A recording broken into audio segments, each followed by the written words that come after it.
Pernah lihat orang memancing? Orang kalau mancing, dia pakai cacing di pancingan. Itu cacing untuk ikan atau untuk pemancing? Kalau untuk ikan jangan pakai pancing, cacing saja dilempar turun.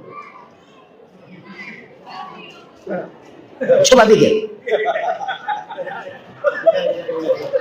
Itu cacing, kalau untuk ikan, kenapa pakai pancing?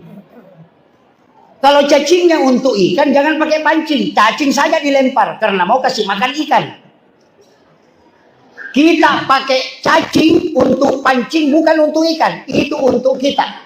Cuma harus dipancing baru bisa didapat. Begitu juga sedekah.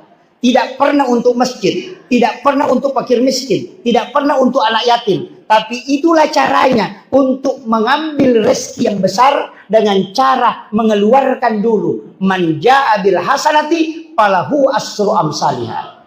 Keluarkan satu baru saya kasih kau 10 kata Allah. Udah paham? Ini kadang-kala setiap hari mancing tidak paham.